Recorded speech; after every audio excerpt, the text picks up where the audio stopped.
Teman-teman yang dirahmati Allah Subhanahu wa taala, di ayat kedua surat Al-Ankabut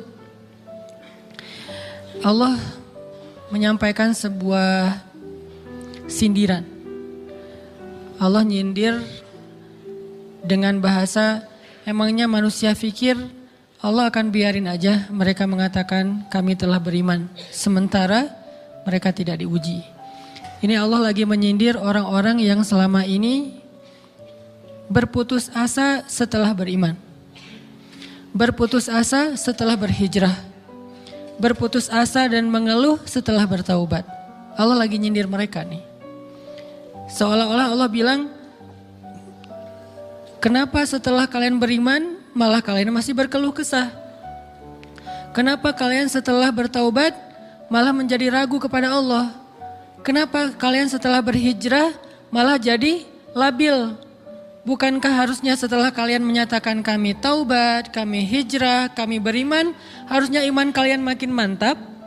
Dan bukti bahwa iman kalian mantap apa? Bahwa ketika kalian diuji, kalian sama sekali tidak goyah.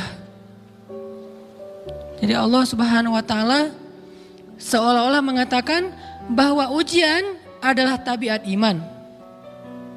Bahwa ujian adalah tabiat iman. Bisa diuji dengan ujian yang kita tidak suka, bisa juga diuji sebaliknya dengan ujian yang kita suka. Bisa diuji dengan ujian yang sifatnya fisik, bisa diuji dengan ujian yang sifatnya harta, bisa juga diuji yang lebih berat lagi dengan ujian yang sifatnya perasaan. Yang jelas semuanya diuji. Bisa diuji dengan ujian musibah, bisa juga diuji dengan godaan-godaan dari syaitan yang melalui hawa nafsu kita. Bisa diuji dengan kemarahan, dipancing oleh orang lain untuk marah, dipancing di sosmed untuk ngebalas komen-komen mereka, dipancing untuk berdebat, dipancing untuk akhirnya kita saling menjudge, saling menjatuhkan, saling menjelekkan. Ini semuanya bentuknya ujian. Makanya Allah Subhanahu wa taala mengatakan di pembukaan surat Al-Ankabut, kalau ujian itu adalah tabiat iman. Ujian dan keimanan itu nggak bisa dipisahkan. Apa hubungan antara iman dengan sabar? Sehingga Allah Subhanahu wa taala menilai keimanan seseorang itu dengan cara mengujinya. Apa hubungan antara iman dengan sabar? Ternyata ciri yang paling jelas orang yang imannya baik adalah sabarnya. Makin baik imannya, harusnya makin kuat kesabarannya. Jadi orang yang paling beriman itu tidak dilihat dari wawasan agamanya. Itu lebih kepada orang yang berwawasan luas, yang ilmunya banyak. Tapi belum tentu orang yang wawasannya luas adalah orang yang paling baik imannya, belum tentu. Bukankah iblis itu wawasannya luas? Dia mengerti banyak hal yang bahkan kita gak ngerti. Iblis ngerti tentang dunia di langit. Iblis mengerti tentang alam yang ada di surga, alam yang ada di akhirat. Iblis tahu, bahkan udah masuk surga. Jadi ilmu iblis lebih banyak daripada kita sekarang. Tapi kenapa iblis malah tidak sebanding antara ilmunya, wawasannya dengan ketakwaan dan kesolehannya? Karena iblis tidak sabar dengan sebuah ujian. Ujian iblis apa? Eksis. Itu ujiannya iblis. Dia udah lama eksis, followersnya banyak. Setiap dia posting, orang berlomba-lomba jadi first like. Setiap dia posting, di repost rame-rame. Di YouTube viral. Channelnya tuh paling banyak subscribersnya. Iblis. Coba cari nanti di YouTube iblis. Ada gak channel? Itu udah viral banget loh. Eksis banget. Tiba-tiba datang pendatang baru. Muncul pendatang baru. Pendatang baru ini tiba-tiba melejit. Followersnya langsung nambah. Kejar-kejaran akhirnya disalib. Pas lagi kayak gitu dia gak kuat. Dengan ujian nama besar, ujian eksistensi, ujian popularitas, ujian siapa yang lebih dihargai, ujian-ujian kayak gitu. Sama kayak kita kadang-kadang ngerasa udah banyak jasa dalam sebuah organisasi, udah banyak jasa dalam sebuah komunitas, udah banyak jasa dalam sebuah lingkungan, masjid, sekolah, organisasi, teman-teman, kita yang paling sering berkorban. Tapi ternyata yang eksis, yang masuk media, yang masuk TV justru orang lain. Itu kan ujian ya. Nah ini nih yang kadang-kadang ujian namanya zulzilu, diguncang perasaannya. Bukan diuji dengan fisik, kadang-kadang ujian sakit, capek, lelah, buat kita bisa kita lalui tuh dalam sebuah organisasi nih. Kita lagi bikin kegiatan sosial, baksos di sekolah, dengan OSIS-nya, dengan ROHIS-nya, di kampus, dengan BEM-nya, dengan LDK-nya, kita bikin acara baksos. Kan effortnya lumayan ya. Kita begadang untuk meeting, kita survei lapangan, kita kerja malah tidur sehari cuma 1,5 jam, 2 jam. Fisik kita lelah, fisik kita capek, kadang sampai sakit. Sampai dirawat di rumah sakit gara-gara kena misalnya tipes gitu, gara-gara kita habis-habisan bekerja, itu buat kita gak masalah. Ujian fisik kita lalui. Dan besok mau ngadain lagi, kita yang paling semangat dan aktif. Gak masalah capek juga. Gak masalah juga kita lelah. Gak masalah kurang tidur. Gak masalah berjalan jauh. Gak masalah. Satu, ujian harta. Kita yang justru nombokin. Kita yang nalangin dulu modal-modal untuk kegiatan-kegiatan tersebut. Kalau ternyata gak tercover dananya, akhirnya gak bisa dibalikin talangan kita. Gak apa-apa, kita ikhlas. Kita berkorban dengan harta kita. Butuh apa? Saya bayarin. Butuh apa? Kita lewatin ujian harta, tapi begitu ujian perasaan, kita udah capek, lelah, kurang tidur, nombokin, nalangin, habis-habisan, ternyata teman kita yang jadi ketua panitia ada kadang cuma masalah itu doang, atau dia yang jadi PR-nya. Yang namanya PR ketika diliput oleh media kan dia yang muncul mukanya kan, akhirnya diundang oleh misalnya hitam putih lah atau apalah, kok dia yang muncul di sana, atau diundang berdua, tapi sampai di sana dia yang banyak ngomong, kita diam aja. Pulang-pulang pundung. Begitu besok mau ngadain lagi udah gak mau terlibat. Left group. Kenapa itu terjadi? Ujian zulzilu, perasaan. Itu yang dialamin oleh iblis. Iblis rela banget disuruh beribadah, sujud beribu-ribu tahun, kuat iblis. Kalau kita mungkin jidatnya hitam, kalau iblis mungkin udah kepala-kepalanya hitam, saking rajinnya sujud. Wah, ibadahnya udah ribuan tahun. Iblis disuruh berkorban dengan harta yang dia miliki, dia kasih aja semuanya. Tapi kalau disuruh dia ngalah dari Adam untuk memimpin alamin, menjadi khalifatullahi fil ard, menjadi pemimpin wakilnya Allah di muka bumi, buat iblis ini berat. Kenapa dia? Ana khairum min, saya lebih baik daripada dia. Saya lebih senior daripada dia. Saya lebih sehat daripada dia, saya lebih keren daripada dia, saya lebih. Ujian emosional, ujian ego, ujian perasaan, itu yang lebih berat buat kita. Kadang sakit dan dirugiin orang lain, teman segala macam kita masih oke lah. Selama ini asal kita ngumpul selalu gua yang bayarin, oke deh gak usah dibahas. Baru dibahas nanti pas sakit hati. Kalau belum sakit hati kan gak dibahas kan? Gak apa-apa deh kita terus yang bayarin, kita traktirin ngopi apa segala macam. Gak pernah dibahas. Kebersit sih di benak kita, cuman gak mau dibahas. Kenapa? Udahlah biarin aja, easy going. Kemudian kayak kita yang capek harus rempong sana kemari segala macam. Selalu acaranya di rumah kita, akhirnya kita yang bayarin, kita yang rempong, nyiapin segala macam, bebersih sendiri.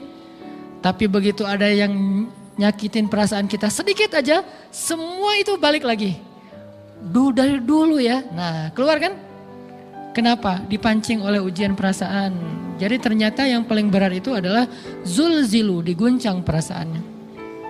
Kita kadang-kadang habis-habisan buat seseorang, gak masalah. Hujan-hujanan dia yang pakai jas hujan, kita gak pakai apa-apa, gak apa-apa. Sakit-sakitan juga, dikerok dan segala macam, biarin aja.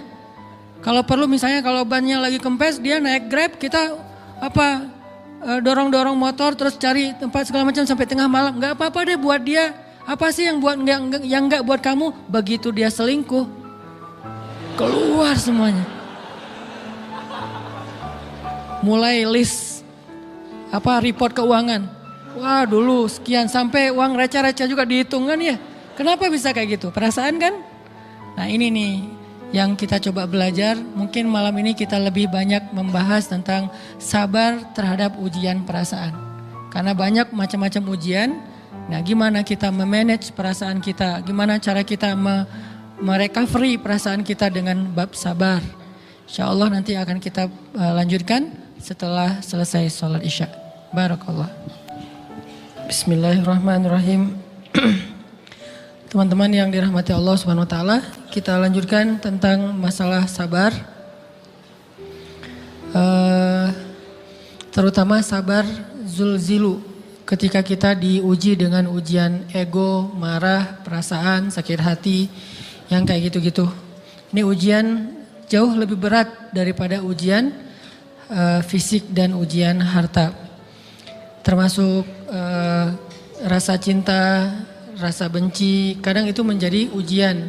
Kenapa ujian bikin kita jadi tidak lagi logis, nggak realistis, dan kadang-kadang mengabaikan hal-hal nilai-nilai yang kita selama ini pegang sebagai satu kebenaran. Kita ngabaikan batasan-batasan syariat.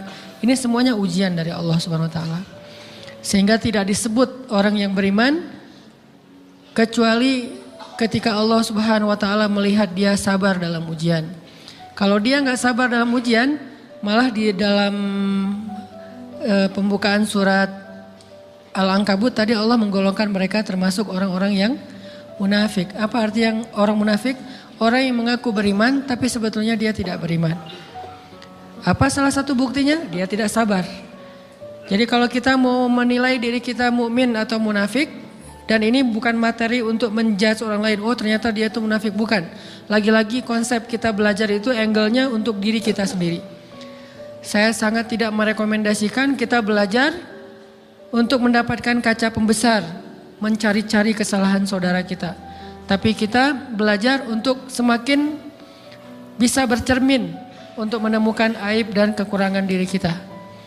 Jadi semakin kita tahu ilmu agama, semakin kita tahu ayat dan hadis, semakin kita punya cerminan untuk menilai diri kita dan memperbaiki diri kita. Bukan nyari kaca pembesar untuk memperjelas aib-aib dan kesalahan orang lain.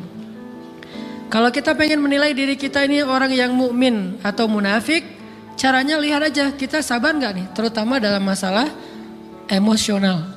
Dalam masalah ego, dalam masalah marah, dalam masalah hawa nafsu, dalam masalah perasaan cinta, dalam masalah benci segala macam. Masih bisa gak kita adil bahkan kepada orang yang kita benci? Adil kepada orang yang kita benci. Adil kepada musuh sekalipun. Bahwa jangan sampai kita gara-gara gak suka kepada seseorang, kita berlaku zalim kepada dia. Jangan. Ini berarti kita harus ngelawan ego kita sendiri. Ego untuk memaafkan orang lain. Ego untuk bisa melupakan kesalahan orang lain. Ego untuk bisa berlapang dada dengan hal-hal yang gak nyaman daripada orang lain. Ini adalah ujian yang paling berat. Di situ kita bisa lihat kita nih mukmin atau munafik. Kalau gak pernah sabar sama sekali dalam masalah ego, dalam masalah emosional, berarti jangan-jangan kita tergolong di antara orang-orang yang kata Allah, wa ma hum bimu'minin. Mereka bukan orang yang beriman. Kata Allah di surat Al-Ankabut, mereka itu adalah wala ya'lamannallahul munafikin, orang-orang yang munafik. Nauzubillah min dzalik. Kalau kita merasa pernah sabar terhadap emosi kita, sekarang kita lihat sesering apa kita sabar terhadap emosi kita. Maka derajat seorang mukmin tergantung tingkat kesabarannya. Ada yang orang sabar hanya kalau disakiti dengan satu kata. Ada yang sabar dengan satu kalimat. Ada yang sabar dengan satu paragraf. Ada yang sabar dibully rame-rame juga dia sabar. Berarti lahum darajatun inda rabbihim. Orang beriman juga bertingkat-tingkat. Dan tingkatan itu tergantung tingkat kesabaran kita dalam menghadapi ujian. Salah satunya ujian emosional kita, perasaan kita. Sehingga teman-teman yang dirahmati Allah SWT, salah satu program kita untuk terus mengembangkan diri, program untuk tumbuh, program untuk memperbaiki diri kita di hadapan Allah itu adalah coba kita program dalam sehari aja, terus kita nilai Berapa kali kita berhasil ngelewatin ujian emosional? Bukan cuman marah, termasuk cinta, benci, tersinggung, sakit hati, kayak gitu-gitu. Berapa kali kita bisa berhasil melewati itu dalam sehari? Gak usah seminggu, sehari aja. Di jalan, sama temen, di grup WA, di IG, di Twitter, di mana gitu. Coba kita lihat berapa kali kita bisa menahan diri kita dan bersabar. Bukan berarti tidak respon ya, bukan berarti pasif. Kita bisa merespon tapi dengan cara yang elegan. Kita bisa merespon tanpa harus memperlihatkan emosional yang meledak-ledak. Bukan berarti ketika disakiti orang, dihina dan segala macam kita diam aja. Gak selalu kayak gitu. Kadang-kadang kita perlu merespon untuk mengklarifikasi, tabayun kalau kata orang-orang yang dalam ilmu fikih. Kita harus tabayun, tapi tabayun dengan marah itu beda. Tabayun dengan mencela itu beda. Sehingga kita mencoba menahan diri berpikir, aduh capek kalau gitu. Tapi kan ini bagian dari pembelajaran. Makin terbiasa kayak gitu, terbiasa elegan, maka otomatis jadi nggak terlalu repot lagi. Kan awal-awal bersikap pengen yang bijaksana, yang elegan, yang dewasa, itu kan kadang-kadang harus diusahain ya. Karena belum mengkarakter. Harus mikir dulu gimana ya sikap yang paling dewasa, gimana ya sikap yang paling bijaksana, gimana ya sikap yang paling wise, gimana ya sikap yang paling elegan, masih mikir. Tapi setelah berkali-kali kita latihan, lama-lama itu menjadi spontanitas kita. Dan kalau udah bisa kayak gitu, insya Allah kita sudah mulai meniru nih akhlak Nabi Muhammad SAW. Ini ujian perasaan banget. Kalau tadi saya ngasih contoh diselingkuhin itu sebetulnya cuman bercanda ya. Karena diselingkuhin ini pastinya bukan ujian, tapi musibah. Pengkhianatan ya, tidak ada tempat. Gimana kita ngelawan perasaan kita kalau lagi kayak gitu? Gimana kita ngelawan perasaan kita kalau lagi diuji? Gimana cara kita bersabar? Karena iman dan sabar itu bisa dibilang satu paket. Nggak disebut orang beriman kalau nggak sabar. Dan insya Allah orang yang sabar itu adalah ciri-ciri orang beriman. Nggak mungkin disebut orang beriman kalau nggak sabar. Kita pikir memang iman itu hanya ucapan. Kalau iman itu cuma ucapan, inna sholati wa nusuki wa mahyaya wa mamati lillahi rabbil alamin, gampang. Kalau iman itu cuma ucapan, hasbiyallah wa ni'mal wakil, gampang. Kalau iman itu cuma ucapan, la haula wa la quwata illa billah, gampang. Kalau iman itu cuma ucapan iyyaka na'budu wa iyyaka nasta'in, gampang. Tapi Allah mengatakan wa ma hum bimu'minin. Ahasiban nasu ayyutraku ayyaqulu amanna wa hum la yuftanun. Emangnya cukup dengan hanya mengatakan kami telah beriman lalu tidak diuji? Ternyata iman adalah sabar dalam ujian. Jadi nggak mungkin orang disebut beriman sementara dia tidak sabar, sementara dia emosional, sementara dia temperamen, sementara dia orangnya meledak-ledak, sementara dia orangnya mengeluh, sementara dia orangnya berputus asa. Nggak mungkin. Karena ulama mengatakan la tayasu, jangan berputus asa. Fa innal ya's laisa min akhlaqil muslim atau mu'min. Karena sesungguhnya keputusasaan bukan di antara akhlak orang yang beriman. Orang yang beriman itu tidak pernah berputus asa.